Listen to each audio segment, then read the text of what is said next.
August 15th, 1950, Pusan Perimeter, South Korea, Corporal Eddie Martinez crouched in a foxhole, his hands trembling as he gripped the longest rifle he had ever seen. 6 feet of wood and steel, 17 pounds that felt like 30 in his shaking arms. 100 yards away, a Soviet T-34 tank rolled toward his position. The ground shook beneath him. The air vibrated with the roar of the diesel engine, exhaust fumes mixed with the smell of his own fear. Eddie had seen this before. 3 weeks ago at Taejon, he had fired a bazooka at a T-34 from 50 yards. The rocket bounced off the armor like a stone against a castle wall. He ran while that tank killed 3 of his friends, but today he had something different, something new, something that might actually work. Master Sergeant Crawford's voice cut through the thunder of approaching treads. "Side armor Martinez, wait for the turn."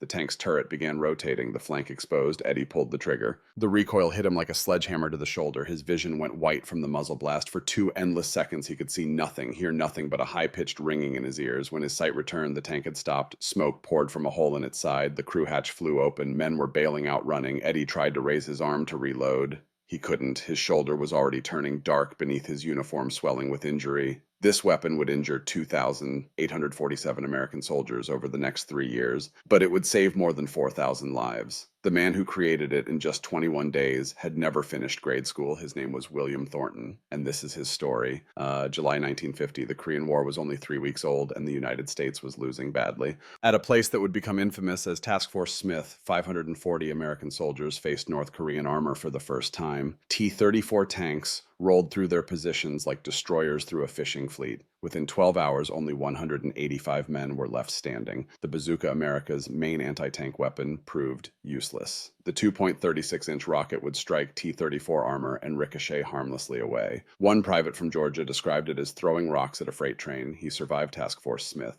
barely. The memory of that helplessness would stay with him until his death 60 years later. By mid-July, something historians would later call tank panic was spreading through American forces like a virus. Young soldiers who had never run from anything in their lives were running from T-34s. And nobody could blame them. You cannot fight what you cannot hurt. When a 30-ton machine is bearing down on your position and you absolutely know that your weapons will do nothing, the choice between standing and dying or running and living becomes very simple. The rational mind understands that running from a tank is pointless. The tracks are faster, always. But the survival instinct does not read tactical manuals. It just screams one word: run. In Washington, generals stared at maps and calculated how long South Korea could hold. The estimates were grim, weeks maybe, a month if they were lucky. The problem was not courage. American soldiers had plenty of that. The problem was physics. You cannot stop 3.5 inches of sloped armor with a weapon designed to penetrate half that thickness. 6 different design teams had been working on solutions for 2 months. All had failed. Time was running out. The Pusan perimeter was shrinking. The backs of American and South Korean forces were literally against the sea. There was one man left to try, a 61-year-old machinist from Tennessee who thought with his hands instead of equations. Before we go further into Bill Thornton's story, I want to hear from you. If you served during the Korean War, or if your father or uncle did, what weapons did you train with? What stories did they tell you about facing enemy armor, about feeling helpless, or finding unexpected solutions? Drop your memories in the comments. We read every single one. Many of you watching lived through this era, and your experiences deserve to be shared and preserved. And if you appreciate these deep dive stories about American ingenuity and the human cost of innovation, hit that like button. It helps us tell more stories like this one. Stories about real people who did extraordinary things under impossible pressure. Now let's meet the man who had 3 weeks to save thousands of lives. William Thornton was born in 1889 in the foothills of Tennessee's Smoky Mountains. His grandfather Robert had been a gunsmith for the Confederate cavalry during the Civil War. There was a certain irony in that, considering Bill would one day design weapons for the United States Army. But in 1896, 7-year-old Bill was not thinking about armies or wars. He was pumping bellows in his grandfather's forge, learning to read steel by color and feel. Red meant too hot. Orange meant ready. Yellow meant you had seconds to work the metal before it cooled. His hands learned these lessons before his mind could put words to them. At 12 years old, Bill's childhood ended abruptly. His father was killed in a mine collapse. The family needed money immediately.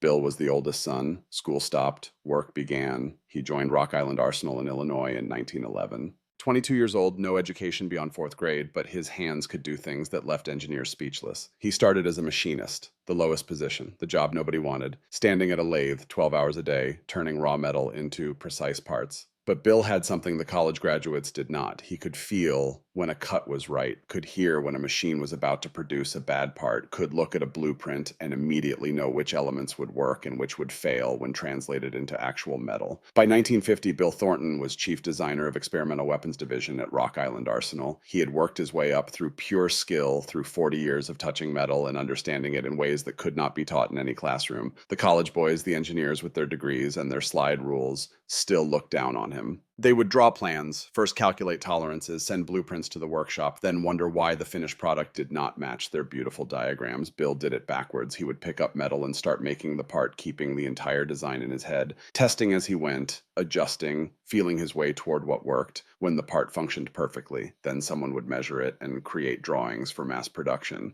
The educated engineers thought this was primitive, backwards, unscientific. They were about to learn it was genius. July 15th, 1950, Saturday morning, Bill was alone in his workshop at Rock Island Arsenal, refining minor improvements to the M1 Garand rifle. Peacetime work, small adjustments to make a good weapon slightly better. The phone rang. That phone almost never rang on Saturdays. Mr. Thornton, this is the Secretary of the Army. We need you in Washington tomorrow morning. First flight out, it's about Korea. The line went dead before Bill could ask questions. He had never been to Washington, had never worn a suit, had never flown in an airplane. At 61 years old, Bill Thornton packed a borrowed suit and caught the dawn flight to a meeting that would change his life. The Pentagon conference room felt like a different world. Generals with chests full of ribbons, colonels with West Point rings, engineers with degrees from MIT and Caltech, all of them looking at Bill Thornton in his ill-fitting borrowed suit like he was a janitor who had wandered into the wrong room. Major General Collins stood at the head of the table. He did not waste time on pleasantries. Gentlemen, we are losing in Korea, not slowly, fast, and the reason is simple. He spread photographs across the table, destroyed M24 tanks, overrun positions, abandoned equipment, and one photograph that made the room go silent. Young American soldiers running, pure terror on their faces. A T-34 tank in the background turret traversing toward them. We are not just losing equipment, Collins said quietly. We are losing something more dangerous. We are losing our soldiers' will to fight. When a man sees a tank and his only instinct is to run when he knows his weapons are useless, we have already lost that battle. He turned to Bill Thornton. Mr. Thornton, we need a weapon infantry can carry, man-portable, capable of punching through 3 to 4 inches of armor at 100 yards, and we need it ready to ship in 3 weeks. The room went completely silent. Even the generals understood what they were asking was impossible. Bill studied the photographs spread before him. He traced distances with his scarred fingers, an old habit, measured angles, calculated in ways that had nothing to do with mathematics. Finally, he spoke. 3 weeks to design, test, and ship to Korea. That's correct. Another long pause. Bill's fingers kept moving across the photographs, touching, measuring, thinking. I'll need 2 teams. Competition keeps everyone honest. And I'll need access to the Springfield Armory archives. There was a rifle tested in 1918. A colonel interrupted, unable to contain himself. Mr. Thornton, with all respect, we have already had 6 design teams working on this problem for 2 months. All of them failed. What makes you think? They failed because they tried to make it perfect. Bill said, his voice quiet but firm. War doesn't need perfect. War needs good enough right now. General Collins leaned forward, interested. Explain. A perfect rifle 3 months from now saves nobody. A good rifle 3 weeks from now saves lives. I can give you good in 3 weeks. Perfect will get more boys killed while we wait for it.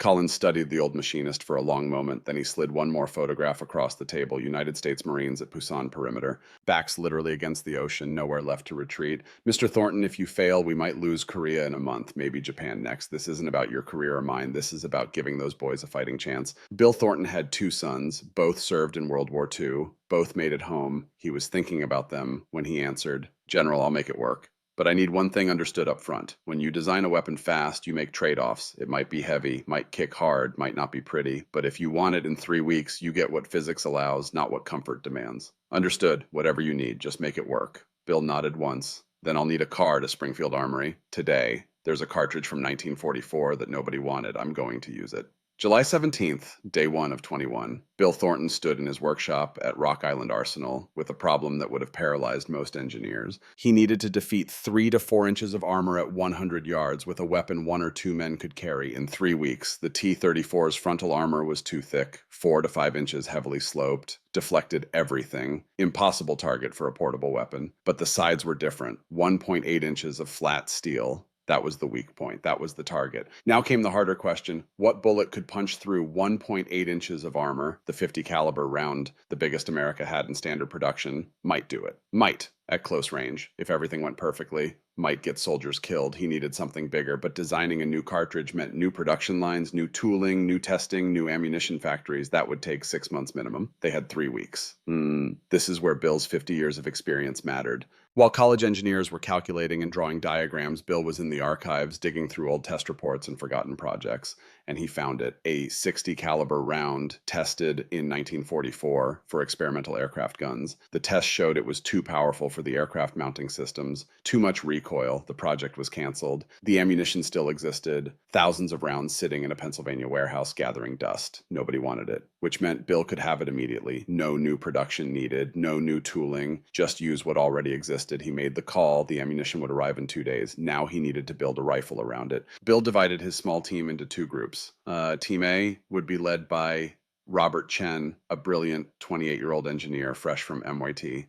Chen's group would design a magazine, fed semi-automatic system, multiple shots without reloading, elegant, sophisticated. Team B would be Bill and 3 old machinists, Mike O'Sullivan, Irish immigrant, 55 years old, Joseph Kowalski, Polish 60, who had learned his trade in the factories of Warsaw before the war, and Harold Washington, a black machinist, 48, who had been working metal since before some of these college engineers were born. Bill's design philosophy was simple to the point of primitive: bolt action. Like rifles from World War I, single shot, 1 bullet manual reload fire again, no magazines, no gas-operated mechanisms, no complex feeding systems, just the absolute minimum needed to fire a 60 caliber bullet accurately at 100 yards.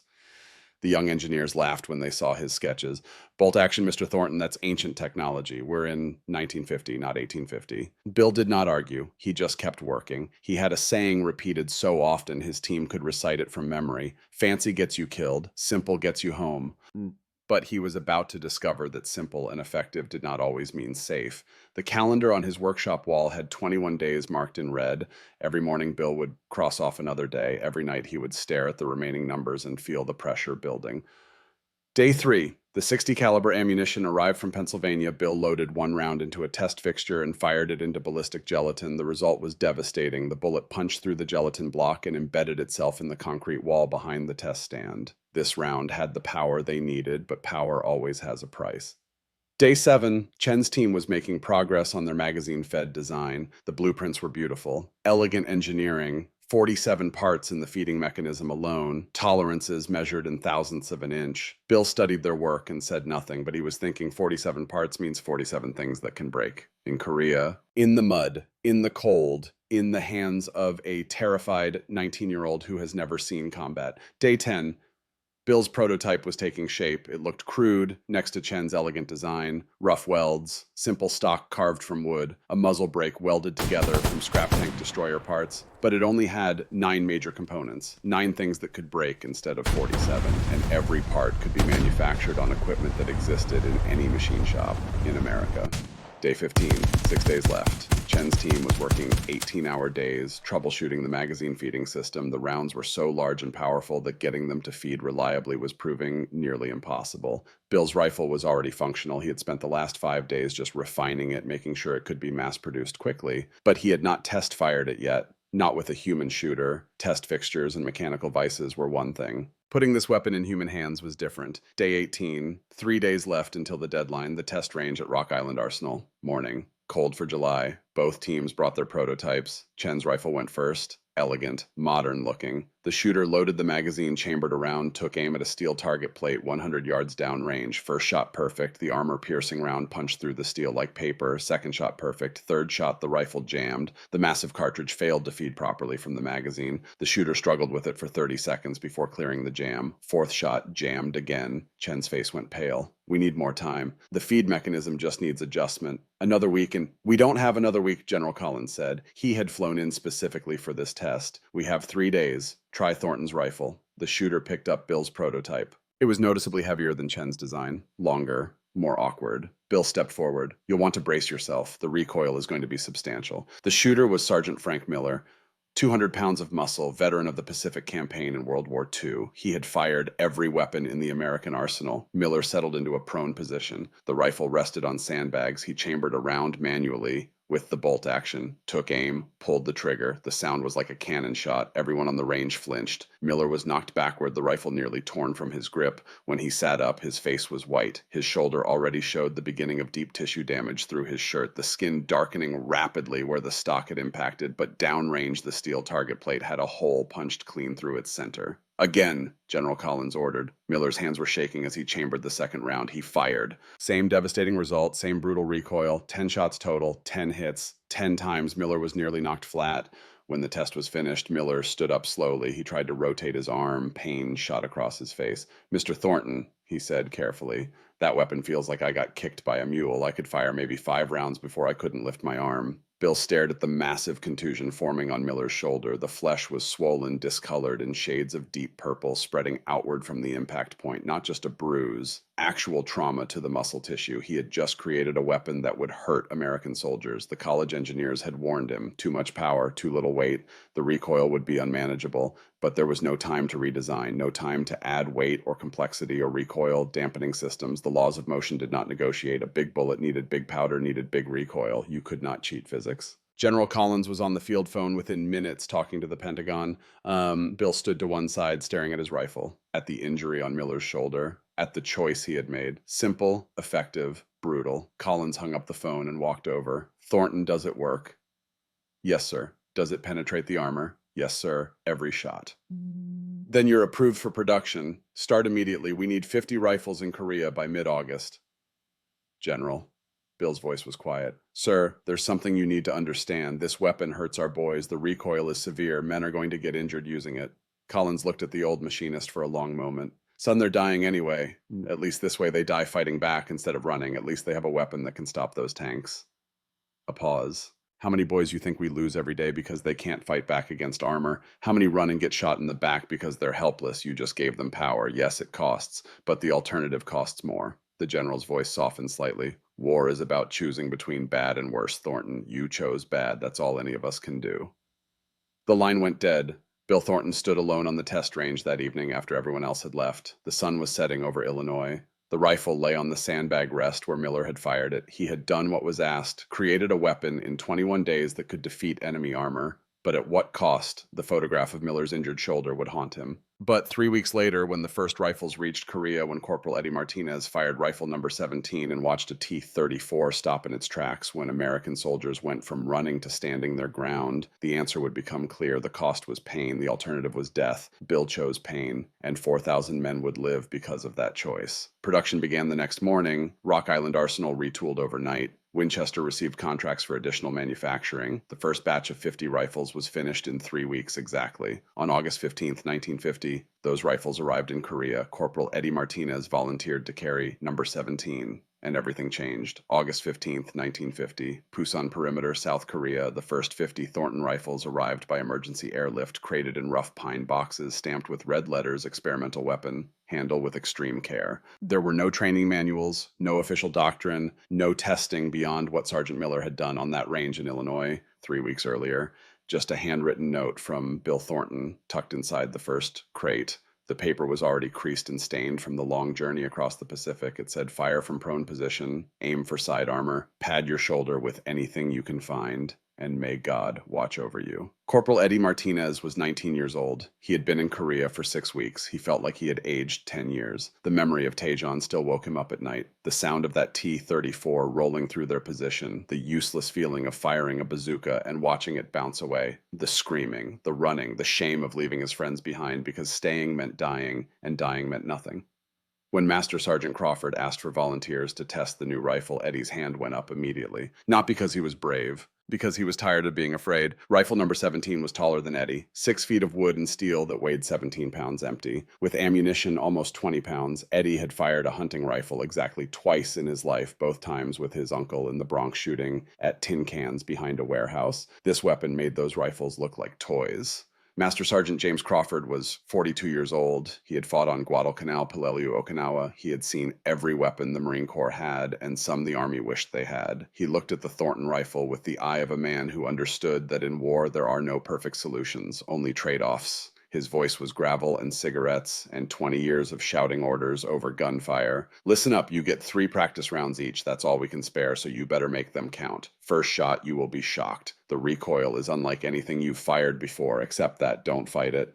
Second shot, you'll be ready. You'll understand what to expect. Third shot, you'll know if you can handle this weapon or if we need to find someone else. Crawford paused, looking each man in the eye. Pad your shoulder with anything, your jacket, a rolled blanket, a sandbag if you're smart. This rifle kicks harder than any man in this unit punches, and I've seen O'Connell knock out a Shore Patrol MP with one hit. A few nervous laughs. But I promise you this. Crawford's voice went quiet, serious. When that T-34 rolls toward your position and you fire this weapon and you watch that tank stop dead in its tracks, you'll thank Mr. Thornton for giving you something better than running. Eddie Martinez took his position at the makeshift range, a sandbagged firing point, a steel plate 150 yards downrange, salvaged from a destroyed T-34. He had rolled his field jacket and stuffed it against his shoulder under his uniform. It felt awkward, bulky. The rifle felt even more awkward, too long, too heavy. The bolt-action mechanism was stiff, new. He chambered the massive 60 caliber round. The cartridge was almost as long as his hand. The bullet looked like it belonged in an anti-aircraft gun. Crawford knelt beside him. Breathe out slow, squeeze the trigger, don't jerk it, and for God's sake, keep that stock tight against your shoulder. If there's any gap, the recoil will hurt twice as bad. Eddie breathed, aimed. The steel plate looked very small at 150 yards. He squeezed the trigger. The world exploded. The recoil drove the stock into his shoulder like a battering ram. His vision went white from the muzzle blast. His ears rang so loud he could not hear anything else. For a moment he thought the rifle had blown up in his hands. When his sight cleared, he was lying on his back 3 feet from where he had started. The rifle was still in his hands, but his arms felt numb. Crawford was laughing. Actually laughing. Get up, Martinez. You're fine. That's what it feels like. Now you know. Eddie's shoulder already hurt. Deep aching pain spreading through the joint and down into his arm. He knew this would leave a mark. But downrange, the steel plate had a hole punched clean through it. Dead center. His second shot was better. He knew what to expect. Braced harder. Kept his body rigid. The recoil still knocked him backward, but not as far. His shoulder screamed, but he stayed conscious of where he was. Third shot was almost controlled. Almost. He hit the plate again 3 inches from the first hole. When he stood up, his shoulder felt like someone had taken a baseball bat to it. The muscle was already stiffening, pain radiating outward with each movement. But he had hit 3 out of 3. Crawford nodded approval. You'll do. Welcome to the Rifle Platoon, Martinez. Try not to break yourself before the Chinese get a chance. 4 days of practice. 4 days of learning to fire a weapon that fought back against the person using it. Eddie learned to pat his shoulder with 2 rolled blankets.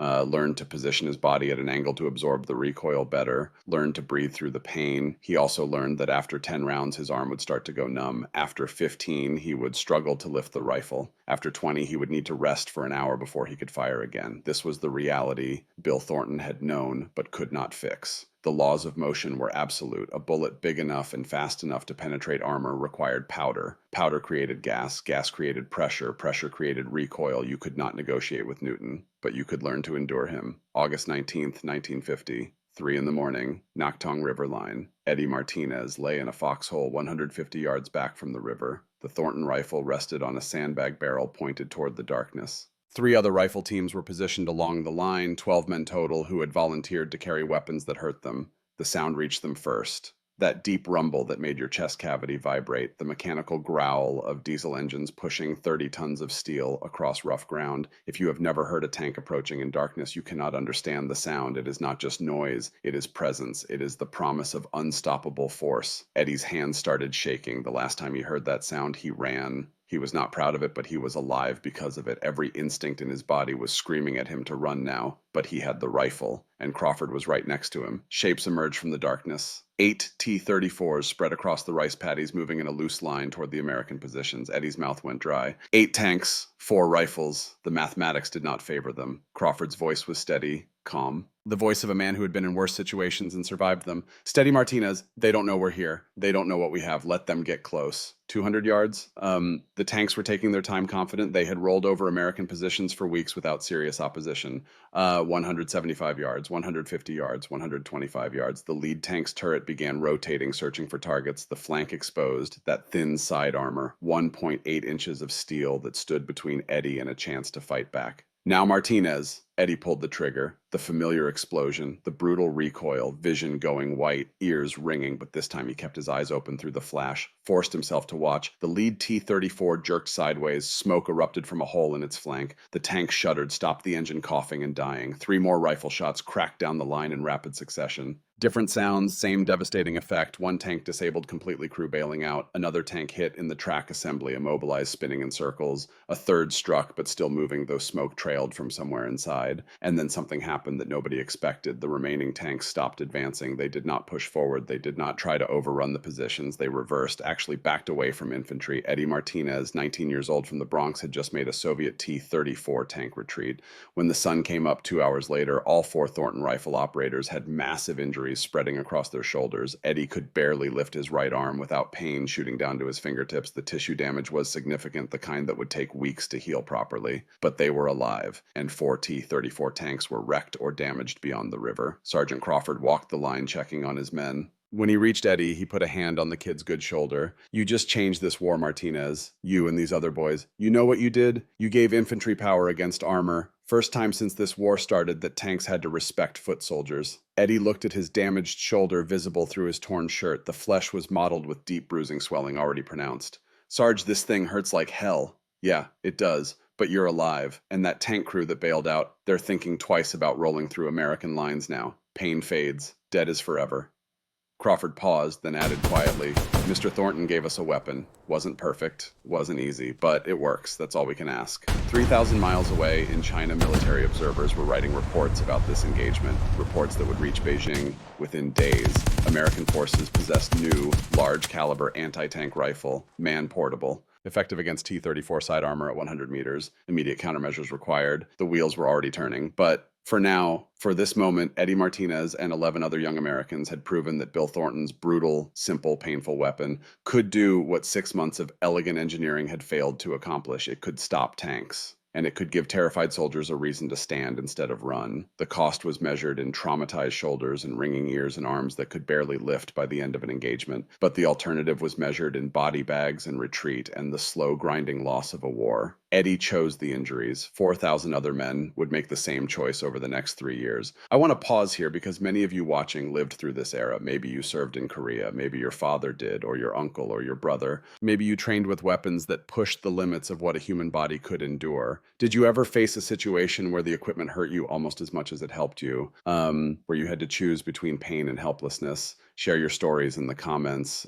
This generation is in their 80s and 90s now. These memories need to be preserved, need to be honored. And if you're appreciating the detail we're putting into this story, the human side of weapons development, please share this video, hit that like button. It helps us tell more stories about real people who made impossible choices in terrible circumstances, because here's where our story takes a turn. The Thornton rifle worked brilliantly for about 60 days. And then the enemy adapted September and October 1950. Production of the Thornton rifle accelerated beyond anyone's expectations. Rock Island Arsenal was producing 2,000 rifles per month. Winchester on emergency contract added another 1,500. Small machine shops across America retooled to manufacture parts. By October, 8,000 rifles were in Korea. Every infantry battalion now had a rifle platoon. 18 rifles, 18 men who volunteered to carry weapons that would bruise them, hurt them, potentially injure them permanently, but also weapons that could kill trucks, penetrate bunkers, destroy equipment, and occasionally, when the angle was right and the distance was perfect, stop a tank. Combat reports flooded back to Rock Island Arsenal. Bill Thornton read every single one. The good reports told of tanks destroyed, ambushes broken, positions held that would have been overrun, lives saved. The bad reports told a different story. 127 shoulder injuries serious enough to require medical evacuation in September alone.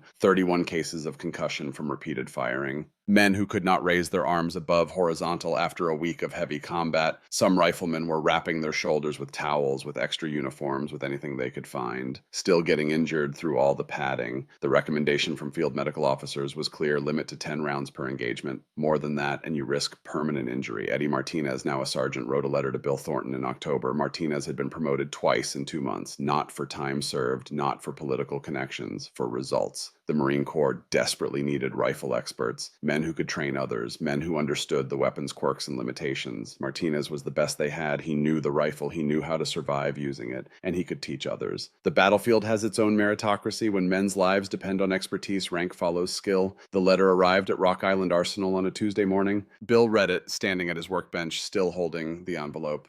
Mr. Thornton, your rifle changed everything for us. We went from running to standing our ground, from helpless to dangerous. In August, I was terrified of tanks. Now I hunt them. But sir, I need to be honest with you. This weapon is hard on us.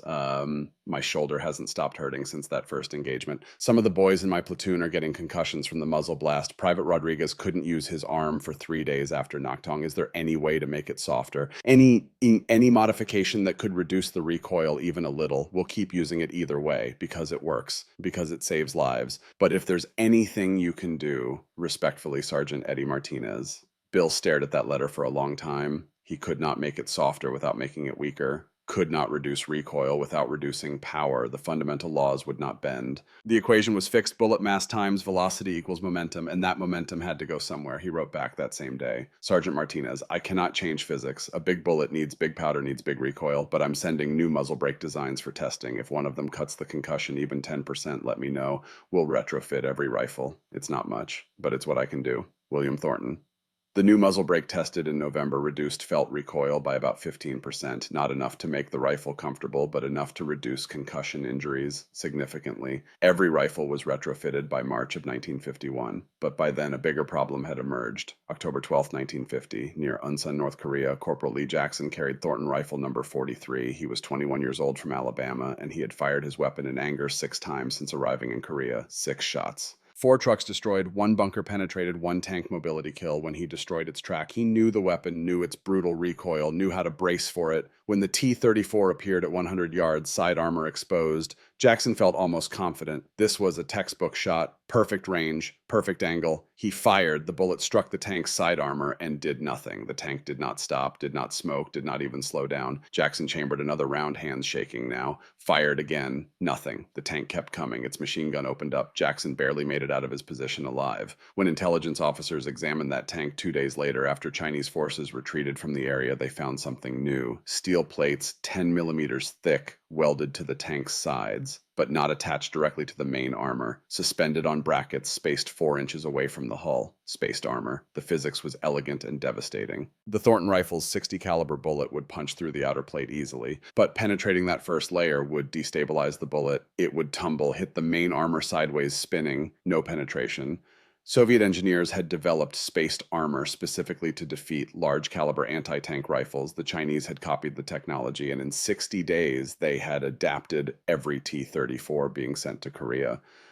When Bill Thornton saw the intelligence photographs, he understood immediately his rifle was obsolete. A younger man might have despaired, might have seen 3 weeks of desperate work rendered useless, might have given up. Bill Thornton had spent 50 years solving problems with metal and fire. He did not give up. He thought, war is not just tanks. October 1950, Chinese forces began their intervention. 300,000 troops flooding across the Yalu River. They brought T-34s with spaced armor, yes, but they also brought trucks. Artillery tractors, light armored reconnaissance vehicles, half-tracks, supply convoys, all with minimal armor or no armor at all. They built bunkers from logs and earth, machine gun nests, observation posts, command bunkers, and none of those had heavy armor. Bill sent a telegram to General Collins. Rifle cannot defeat new tank armor, stop, but war, not just tanks, stop. Recommend retask to anti-material role, stop. Weapon effective against vehicles, bunkers, equipment, stop. Request permission to develop new doctrine, stop. Permission was granted within hours. Anti-material. The term was not new, but its application was. Instead of killing tanks, kill everything else. A 60 caliber bullet could punch through a truck engine block at 800 yards, turning the engine into shrapnel that destroyed the vehicle from inside. It could penetrate 3 logs of a bunker wall and kill the machine gunner behind them. It could fragment concrete, sending deadly spalling into enemy positions.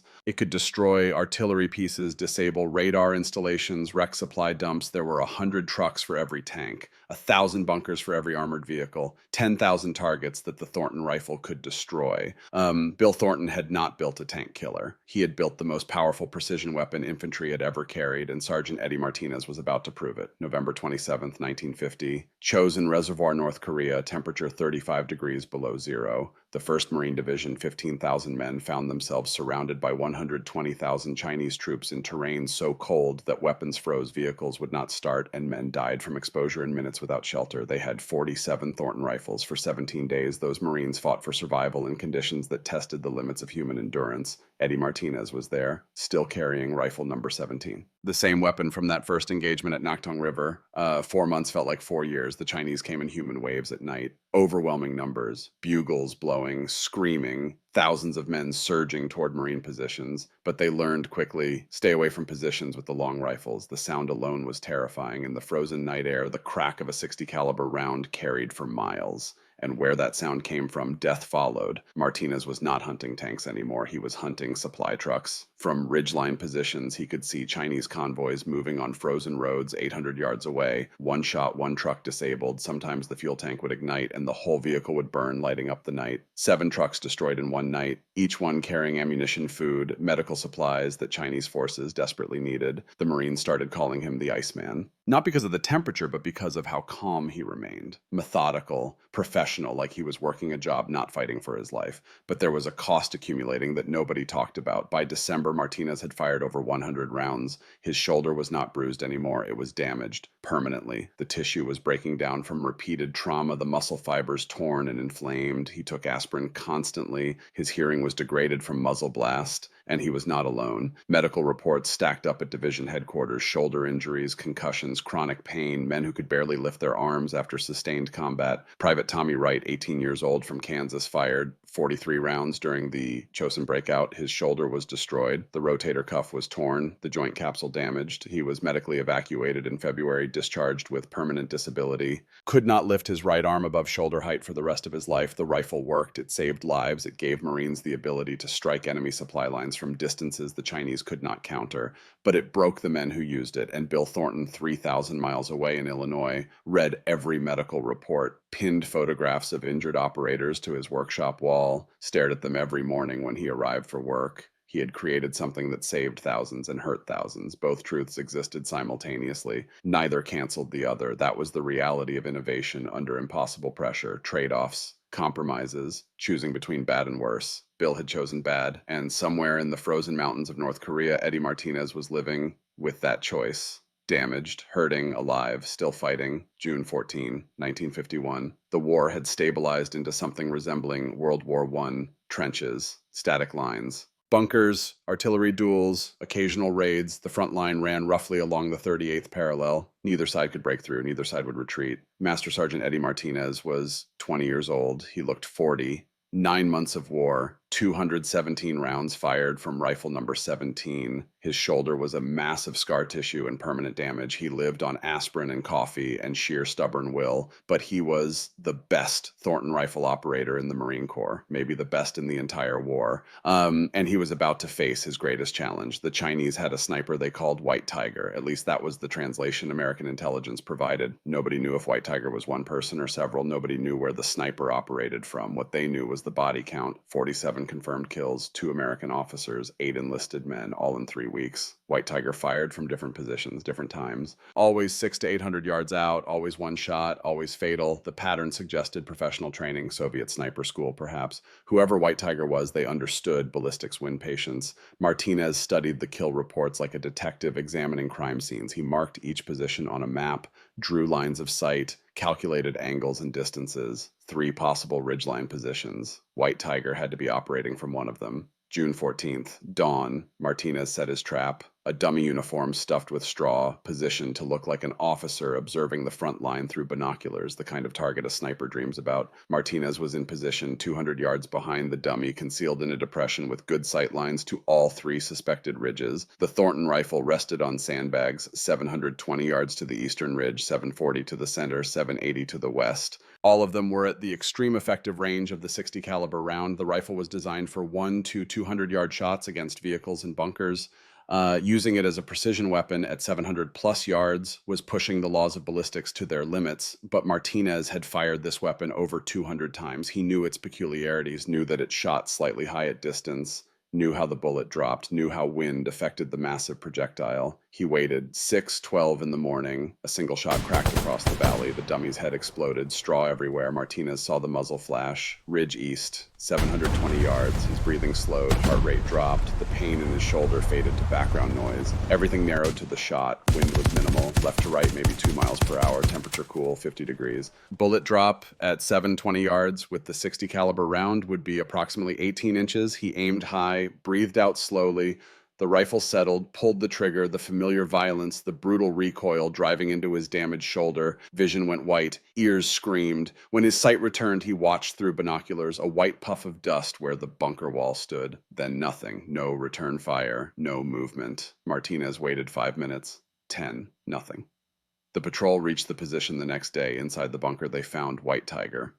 A woman, 25 years old, maybe younger. Difficult to tell. She had been dead for a day when they found her. The 60 caliber bullet had punched through the bunker wall logs and earth and struck her in the chest. Death was instantaneous. Her rifle lay beside her. A Soviet Mosin Nagant with a 4-power scope. Beautiful weapon, professional grade. The stock had notches carved into it, 51 notches. Not 47 like intelligence estimated. She was better than anyone knew. Martinez kept that rifle, carried it with him when he rotated home, kept it in his house for 70 years until the day he died. Not as a trophy, never that, as a reminder. Years later, when his grandson asked about it, Martinez would say, "She was just like me, doing what she thought was right, fighting for her people. The only difference between us was geography, which side of the world we were born on." The Thornton rifle had given him the power to win that duel, to kill someone he had never met, someone who might have been extraordinary in peacetime, a teacher perhaps, an engineer, a mother war did not care about might have been. Only what was. Martinez won because his weapon could reach farther, hit harder, penetrate deeper. But winning did not feel like victory. It felt like survival, like another weight added to a burden he would carry forever. After White Tiger fell, Martinez kept the captured rifle wrapped in canvas. He told himself it was for intelligence purposes. Really, it was something else, a connection to someone who understood what it meant to carry a weapon that defined you. July 1951, Rock Island Arsenal, Illinois. Bill Thornton was 62 years old, 1 year since that emergency call from Washington, 1 year since 3 weeks of desperate work that changed warfare. His rifle was standard equipment now, 37,400 manufactured, 12,000 in Korea, the rest in training bases, reserves, allied forces. Production had exceeded every projection. The simplicity of the design meant any machine shop could make parts, any armorer could maintain it. From an engineering standpoint, it was a triumph. From a human standpoint, it was complicated. Medical reports continued arriving. 2,847 shoulder injuries attributed to the Thornton rifle. 412 medical discharges. 89 cases of permanent disability. Bill kept photographs on his workshop wall. Faces of men injured by his creations, some he knew by name, most he would never meet. Every morning he looked at those faces, reminded himself of the cost. Then one day, Tommy Wright walked into his workshop. 18 years old, Kansas, farm boy, blonde hair, blue eyes, right arm hanging awkwardly at his side. Bill recognized him immediately from the medical reports. Private Thomas Wright, 43 rounds fired, chosen reservoir, shoulder destroyed, medical discharge, February 1951. Bill expected anger, accusations, maybe violence. He had created the weapon that crippled this kid. Wright extended his left hand. "Mr. Thornton, I wanted to meet you." Bill shook the offered hand, his throat tight. "Son, I'm sorry about your shoulder. I know what my rifle did to you, and I..." "No, sir," Wright interrupted, his voice firm. "I came to say thank you." Silence filled the workshop. Just the distant sound of machinery from other buildings. "You gave me a way to fight back," Wright continued. "Without your rifle, I would have run. Or died. Probably both. Yeah, my shoulder's wrecked. I can't lift my arm above here." He demonstrated raising his right arm to shoulder height, no higher. "But I'm 18 years old, and I'm alive." He paused, making sure Bill was listening. "I watched your rifle stop a truck that was bringing ammunition to kill Marines. I watched it punch through a bunker wall and save my whole squad. You didn't promise it would be easy. You didn't promise it wouldn't hurt. You promised it would work." Wright's voice caught slightly. "And it did, sir. It worked. I'm alive because of what you built. My family still has me. That's worth a broken shoulder." Bill Thornton, who had worked with metal for 50 years, who had built weapons that killed thousands of enemy soldiers, who thought he had seen everything war could show him, felt tears on his face. This was the first person injured by his rifle that he had met face to face. He expected hatred. He received gratitude. It did not erase the cost, did not make the injuries less real, but it made them meaningful. There was a difference between hurting people carelessly and hurting people while trying to save lives. The pain was the same. The intention mattered. That same week, a letter arrived from Master Sergeant Eddie Martinez. Mr. Thornton, 1 year since August 19th, 1 year since I first fired rifle number 17 at Noctong River. Your weapon changed everything. We went from running to standing our ground, from helpless to dangerous, from victims to warriors. Yes, it hurts. My shoulder will ache for the rest of my life. I take aspirin every day. My hearing is damaged. Some nights I can't sleep because of the pain. But, sir, I have 200 men in my company. 183 of them are alive right now because of your rifle, because we could fight back, because we had power against armor and bunkers and equipment. The rifle hurts us. But war hurts worse. You gave us a choice, pain or death. We chose pain. Every single one of us would make that choice again. And here's something interesting. The Chinese copied your design. I've seen intelligence reports. They're manufacturing their own large caliber rifles based on captured Thornton weapons. You know what that means. They're scared of it. They saw what it could do and they had to respond. That's the highest compliment. Thank you for building something in 3 weeks that gave us a fighting chance. Respectfully, Master Sergeant Eddie Martinez, USMC. Bill folded that letter carefully, put it in his workshop drawer. Read it again every morning for the rest of his life. Simple words. But they answered the question that had haunted him since Sergeant Miller's injured shoulder on that test range. Was it worth it? The men who carried the rifle said yes. Before we continue to the final part of Bill's story, I need to hear from you one more time. Many of you watching made sacrifices, carried heavy burdens, did things that hurt you physically or emotionally because the alternative was worse. How do you live with those choices? How do you reconcile doing what had to be done, even when it cost you something permanent? These are the questions that define the generation now in their 80s and 90s, the generation that understood sacrifice was not optional. It was the price of survival. Share your thoughts, your wisdom, your experiences. The comment section here is full of men who understand these truths, learn from each other, honor each other. Now let's talk about what happened to the Thornton rifle after Korea, because this weapon's story did not end in 1953. It was just beginning. July 27th, 1953. Armistice signed. The Korean War ended in stalemate. Neither side won. Neither side surrendered. Just exhausted armies stopping where they stood. 37,400 Thornton rifles existed in American inventory. 12,000 had seen combat. The rest were in warehouses, training facilities, reserve units. Final statistics told a complicated story. Tank kills directly attributable to Thornton rifles, 18. Not many. The spaced armor adaptation had been effective, but other kills, 2,300 vehicles destroyed. Trucks, tractors, half-tracks, reconnaissance vehicles, 1,700 bunkers penetrated, uncounted equipment destroyed, supply dumps, wrecked communications posts eliminated. The rifle had proven far more effective as an anti-material weapon than as an anti-tank weapon, but the human cost was precisely documented. 12,000 operators in Korea, 2,847 injuries, 23.7% injury rate, 412 medical discharges for permanent disability. For every 3 men injured, approximately 10 men survived who would have died without the weapon. The mathematics was brutal but clear. Pain for some, life for others. Bill Thornton had chosen who paid which price. He retired in August 1953, age 64, 42 years at Rock Island Arsenal. The Secretary of the Army presented him with the Medal for Meritorious Civilian Service at a small ceremony. General spoke about innovation and American ingenuity and lives saved. Bill's acceptance speech was 11 words long. I just made what was needed. The boys did the real work. Then he went home to Tennessee. But the rifle did not retire. 25,000 units went into mobilization reserves, greased, wrapped, stored in climate-controlled warehouses. Ready for the next war.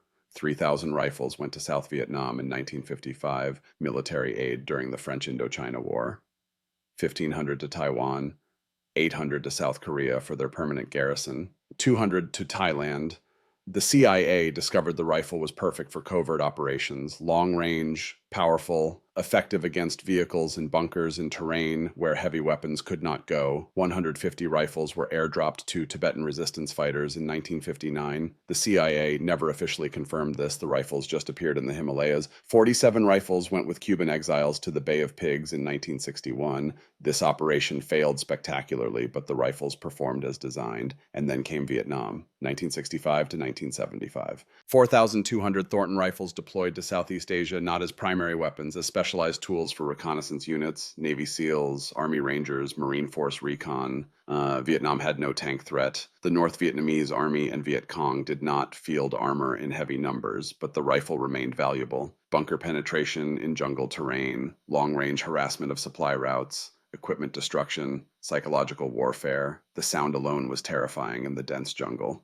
During the siege of Khe Sanh in 1968, Marines used Thornton rifles to hit North Vietnamese mortar positions at 800 to 1,200 yards, ranges where standard infantry weapons were ineffective. Captain James Hawkins, who was at Khe Sanh, wrote in his after-action report, "The Thornton could reach out and touch them when nothing else could. In a siege, when you can't maneuver, the ability to strike at extended range is invaluable." Hawkins was the son of Billy Hawkins, who had carried a Thornton rifle at Chosin Reservoir, father and son 19 years apart, both depending on the same weapon design. But something interesting was happening in captured enemy bunkers. 1971, a rainy afternoon in Quang Tri Province, Marines overran a North Vietnamese position after 3 days of fighting. Sergeant Michael Chen was clearing bunkers when he found something that made him stop cold, a rifle, large caliber, bolt action, but not American. Chinese markings on the receiver, 14.5 millimeter. The design was unmistakable even with the foreign characters. Chen had fired a Thornton rifle at Chosin. His father had carried one there. He knew that profile, knew that muzzle brake design, knew the bolt action mechanism. This was a Thornton, but it was not. He called for intelligence officers. The rifle was a Chinese Type 63 anti-material rifle, 14.5 millimeter. Bolt action single shot, simple construction, designed for portability and power. Intelligence analysis confirmed what Chen suspected. The Type 63 was directly influenced by captured Thornton rifles from Korea. The report landed on Bill Thornton's desk 2 weeks later.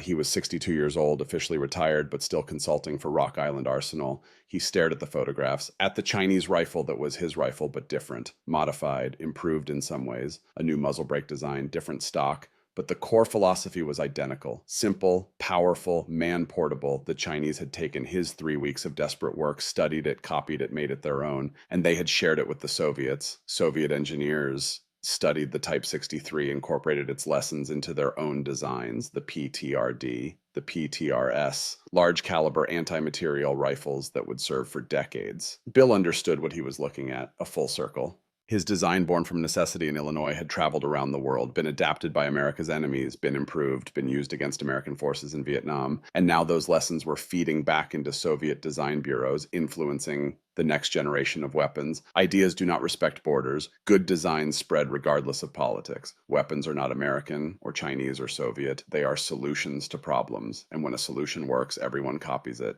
Bill kept that intelligence report, pinned it next to the photographs of injured American soldiers. Both were part of the legacy, both mattered. 1972. Captain Marcus Reed, United States Army Ordnance Corps, was 29 years old, MIT graduate, mechanical engineering degree. He was in Vietnam to evaluate aging weapon systems and recommend upgrades or replacements. When he came across a Thornton rifle in a Marine armory, his first reaction was confusion. "What the hell is this thing? It looks like someone welded a telephone pole to a gun stock." The armorer, a gunnery sergeant who had been in the Corps since Korea, just smiled. "That's a Thornton, sir, from Korea. Still works."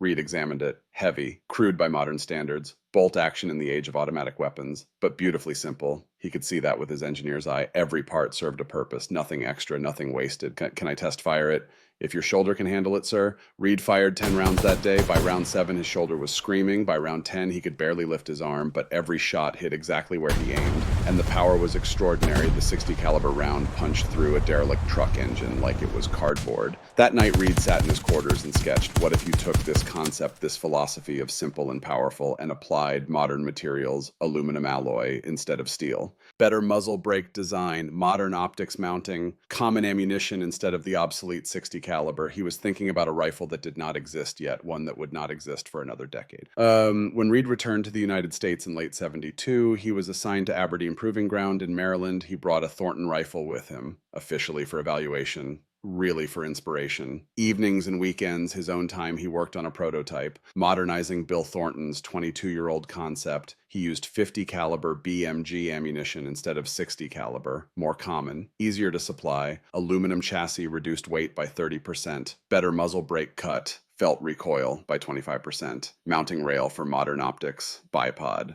By 1975, he had a working prototype. He called it Reed Model 1. But on the receiver, he etched "After William Thornton, 1950. The Army was not interested. Vietnam was over. Why develop new anti-material rifles?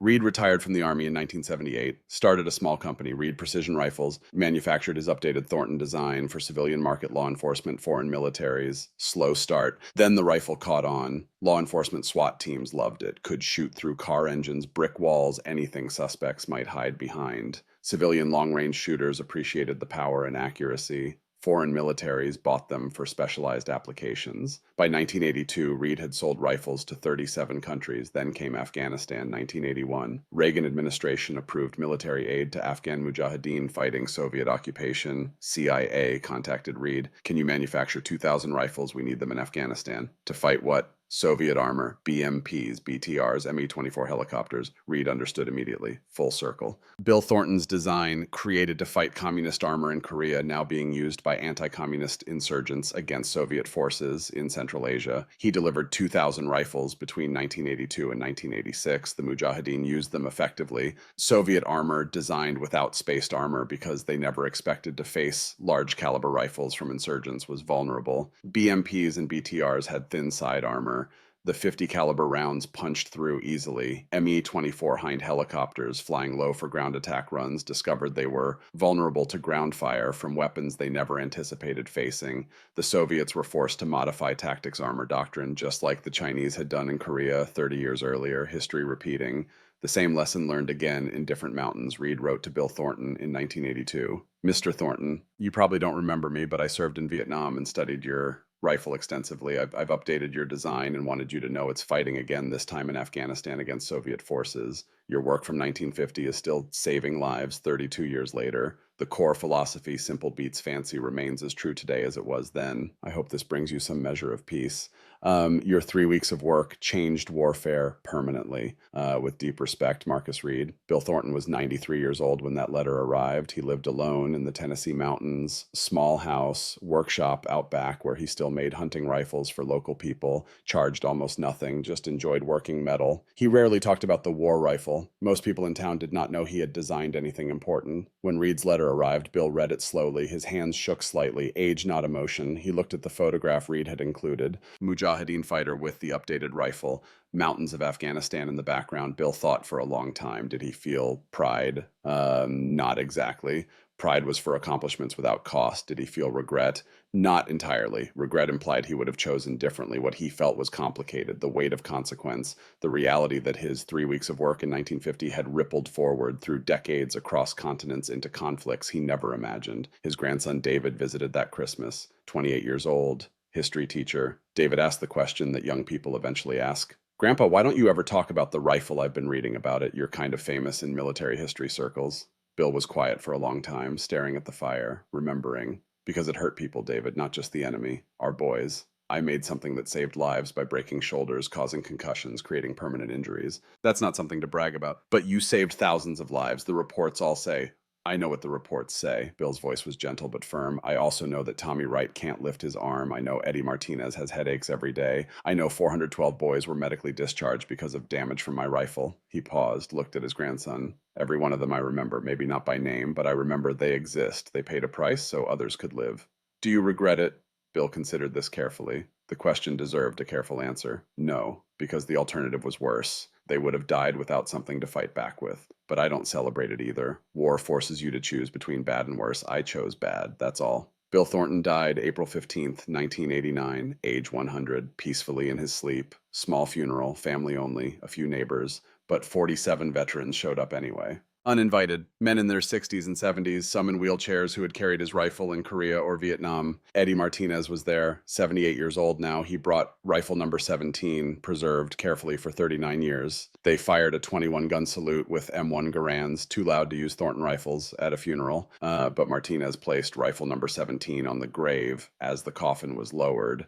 Later, it was recovered, donated to the Smithsonian. It sits there now in the military history section. A placard explains its significance. The obituary in the local Tennessee paper was simple. Master Gunsmith, 1889 to 1989. The New York Times ran a small article mentioning his Korean War rifle. Military Times published a full feature, The Man Who Stopped the Tanks. But the best epitaph came from Eddie Martinez speaking at the graveside. Mr. Thornton gave us a way to fight back. Wasn't easy, wasn't comfortable. But it worked. That's all we ever asked. He saved my life, saved hundreds of lives I personally know about, probably thousands I'll never know. The rifle hurt me. I'll ache until the day I die, but I'm alive to ache. That's worth everything. 2019, 30 years after Bill Thornton's death, Sarah Thornton Martinez was 35 years old, great-granddaughter of Bill Thornton, military historian. PhD from Georgetown. She specialized in weapons development and the human cost of innovation. She was also married to Carlos Martinez, grandson of Eddie Martinez. The families had stayed in close contact for decades after Bill and Eddie became friends in the 1950s, but this marriage formally united them in a way that felt inevitable. The rifle had brought their grandfathers together. Now their great-grandchildren were one family. Sarah was researching her doctoral dissertation when she decided to go through her grandmother's attic, looking for letters, photographs, anything that might provide primary source material in a cardboard box labeled Correspondence 1950s. She found something extraordinary: 47 letters, handwritten, some on official military stationery, some on lined notebook paper, some on the backs of envelopes when paper was scarce, all exchanges between Bill Thornton and Eddie Martinez. Sarah sat on the attic floor and began reading. The first letter was dated August 22nd, 1950, 3 days after the first engagement at Nakhtong River. Martinez to Thornton: Mr. Thornton, I fired your rifle yesterday. Number 17. It kicked like hell and my shoulder is purple, but that T-34 stopped dead. First time I didn't run from a tank. Thank you for giving me power. Sergeant Martinez. The next letter, Thornton's reply, dated August 26th. Sergeant Martinez, I'm glad the rifle worked. I'm sorry about your shoulder. I could not make it softer without making it weaker. That's the choice I made. I hope it was the right one. William Thornton. Sarah kept reading, letter after letter. Technical discussions about muzzle brake modifications, personal updates about families, worries about the injuries the rifle was causing, reassurances that the pain was worth it. But what struck Sarah most were the final letters. Both men in their 80s, still writing, still connected by something neither could quite explain. Martinez, 1988. Bill, we're old men now. My shoulder aches every damn morning when I wake up. You know what I think about when I feel that pain? I think I'm alive to feel it. My kids exist because I survived Korea. My grandkids exist. That's 23 people walking this earth right now because your rifle gave me a fighting chance. Was it worth a sore shoulder? Hell yes, it was. Thornton's reply. Eddie, I'll take that trade every time. But I'll never forget what it cost. Neither should anyone else. When people talk about my rifle, I want them to remember both numbers. 2,847 injured, 4,000 plus saved. Both matter. Both deserve remembering. Sarah sat in that attic for 3 hours reading through decades of correspondence. A friendship between two men who never should have met. An engineer and a soldier, connected by a weapon that saved one and haunted the other. She realized she was holding something important, not just for her dissertation, for history. These letters showed the human reality behind weapons development, the cost counted in flesh and bone and permanent damage, and also the lives saved, both truths existing together, neither canceling the other. Sarah spent the next year transcribing and annotating the letters. She published them in 2020 as a book, The Thornton Letters, Engineering and Humanity in War. The book became a surprise bestseller. Military historians praised it for its honesty. Veterans bought it because it told a truth they recognized. Families of Korean War soldiers found validation in its complexity because it did not try to make war simple, did not glorify violence or sanitize cost. It showed two men grappling with impossible choices and living with the consequences. The book tour brought Sarah to military bases, veteran organizations, history conferences. Everywhere she went, old men would approach her. Men in their 80s and 90s, men who had carried the Thornton rifle or known someone who had. They would shake her hand and say, thank you for telling it right. Thank you for remembering both numbers. At West Point in 2023, Sarah gave a lecture to cadets, future officers who would make their own impossible choices someday.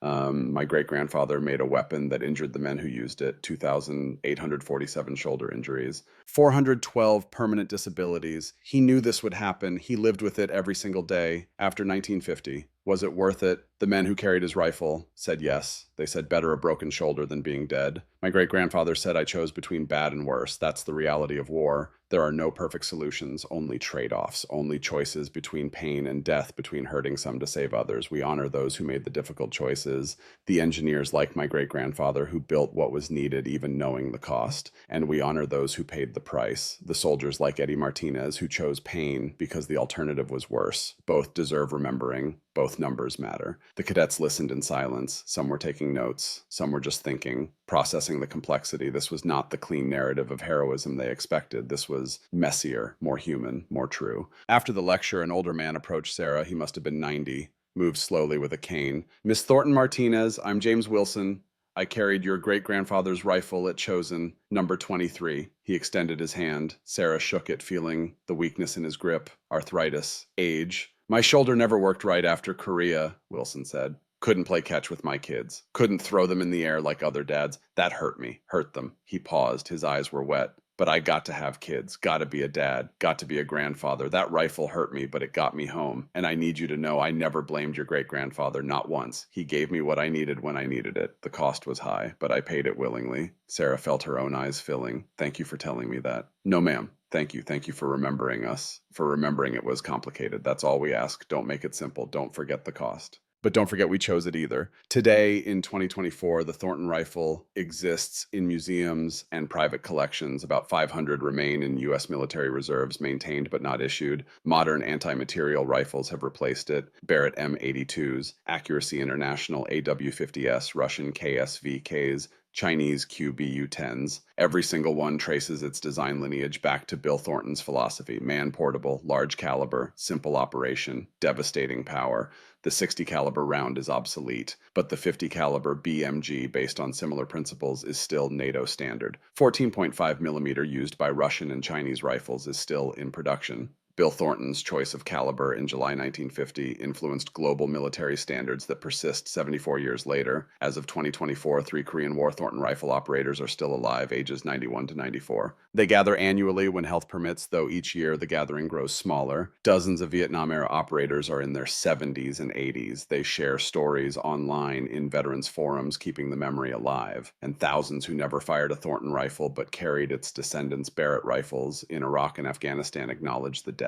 They understand they are using weapons descended from an old machinist's 3 weeks of desperate work in 1950. The legacy persists in unexpected ways. At Rock Island Arsenal Museum, there is a small exhibit, just one glass case, inside Thornton rifle number 17. Eddie Martinez's rifle, battered, worn. The wood stock shows scratches and dents from 3 years of war.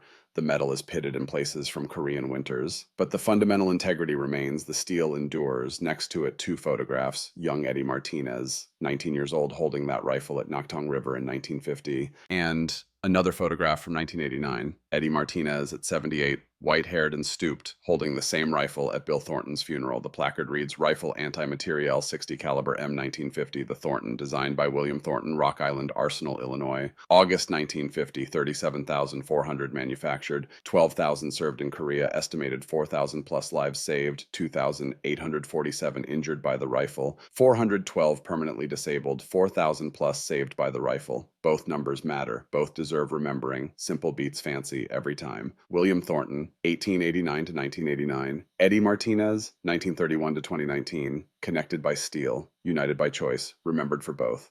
On a warm afternoon in 2024, Sarah Thornton Martinez brought her 10-year-old son to the Rock Island Arsenal Museum, Michael. Named after both his great-great-grandfathers, Michael was studying American history in school, the Korean War. His teacher mentioned the Thornton rifle. Michael told his teacher, my great-great-grandfather made that. The teacher did not believe him, so Sarah brought documentation, brought the letters, brought her son to the museum. They stood together in front of the glass case, rifle number 17 between them. Mom, did it really hurt people? Yes. Our people, yes. American soldiers, it hurt them. Then why did great-great-grandpa Bill make it? Sarah knelt down to her son's level. This was important. This was the lesson. Because sometimes there are no good choices, only bad choices and worse choices. The rifle hurt American soldiers, but without it, those soldiers would have died. They chose to be hurt instead of killed, and great-great-grandpa Bill gave them that choice. Michael thought about this. 10 years old, trying to understand complexity. Did he feel bad about it every day for the rest of his life? But they forgave him. More than that, they thanked him because he gave them what they needed when they needed it, even though it cost them something. Sarah stood up, put her hand on the glass case. That's what I want you to remember, Michael. When you're older, you'll face choices where every option hurts someone, where you have to choose between bad and worse, and you'll have to live with that choice forever. She looked at her son, but you still have to choose, because not choosing is also a choice, and usually the worst one. Michael looked at the rifle, at the photographs, at the placard with its 2 numbers, 2,847 injured, 4,000 plus saved. Which number is more important, Mom? Both. That's the point. Both matter. You can't celebrate one and ignore the other. You have to hold both truths together. That's what it means to be honest about hard choices. They stood there for a long time, 3 generations removed from the events, but connected by blood and history and the weight of choices made long ago. Behind them, an old man in a wheelchair rolled up slowly, 92 years old. He had been watching them. Excuse me, you're Sarah Thornton Martinez. Yes. I'm Robert Chen. My father carried a Thornton rifle in Vietnam. He died 3 years ago, but before he died, he told me something I think you should know. Sarah waited. He said, "Tell Bill Thornton's family thank you. Tell them their grandfather gave my father something to fight with when he had nothing else. Tell them the cost was real, but the choice was right." Chen reached into his jacket, pulled out an envelope. "This is from my father. He wrote it before he died. He wanted you to have it." Sarah took the envelope, opened it. Inside, a single page, handwritten, "To the Thornton family. I carried your grandfather's rifle in Vietnam. It hurt me. My shoulder never healed properly, but I came home. I had a son. I had a life. Thank you for the pain that led to life. Thank you for the choice when there were no good options. We remember both numbers. We honor both truths. With respect and gratitude, James Chen, Captain USMC, retired." Sarah's vision blurred. She folded the letter carefully. "Thank you for this. It means more than you know." Chen nodded. "Your great-grandfather was a good man. He understood something most engineers don't, that sometimes the cost of building something useful is carrying the weight of that cost forever." He looked at the rifle in the case. Simple beats fancy, but simple doesn't mean easy. It just means honest. Chen wheeled away slowly, leaving Sarah and her son standing in front of the exhibit. Michael spoke quietly. "Mom, when I'm older, if I have to make a choice like great-great-grandpa Bill, how will I know what's right?" Sarah put her hand on his shoulder. "You won't know. Not for sure. But you do what you can with what you have in the time you're given. You try to save more than you hurt, and then you live with the consequences, both the good and the bad." She looked at rifle number 17 behind the glass. "And you remember. You remember every person who paid the price for your choice. You carry that weight. That's the cost of making hard decisions." That sounds heavy. It is. But that's what it means to be responsible, to understand that your choices affect real people, to live with that knowledge. They walked out of the museum together, mother and son, into bright afternoon sunshine. Behind them, rifle number 17 remained in its case, steel and wood and history, a reminder that simple does not mean easy, that effectiveness comes with cost, that both numbers matter. The rifle that hurt its own men and saved thousands of lives, both truths, together, forever. If this story moved you, I need you to do 3 things. First, share this video, share it with your family, share it with younger generations who need to understand that freedom and survival come with costs that real people pay, that simple decisions often carry lifelong consequences. Second, in the comments, tell us about the hard choices you've made, the decisions where every option hurt someone, where you had to choose between bad and worse. Your wisdom earned through experience and sacrifice needs to be preserved, needs to be passed down. The generation that carried weapons like the Thornton rifle that made impossible choices under terrible pressure is passing. Their stories, their understanding of what it costs to do necessary things that cannot be lost. Third, if you know a veteran, thank them, not just for their service. Thank them for carrying burdens that hurt them, for making choices that saved others at cost to themselves, for living with consequences most of us will never understand. Bill Thornton made a weapon in 3 weeks that changed warfare. Eddie Martinez carried that weapon and paid the price. Tommy Wright's shoulder never healed. James Chen's father came home damaged but alive. 2,847 injured, 4,000 plus saved. Both numbers matter. Both deserve remembering, because that's the truth about sacrifice. It's not clean. It's not simple. It hurts the people who make it. And it's still necessary. Simple beat fancy. Every time pain beat death. Every time choice beat helplessness. Every time. That's the legacy of the Thornton rifle. That's the legacy of a generation that understood some costs are worth paying. Thank you for watching. Thank you for remembering. And thank you to the men who carried weapons that hurt them, because the alternative was worse. Both truths, both numbers, both deserving honor, always.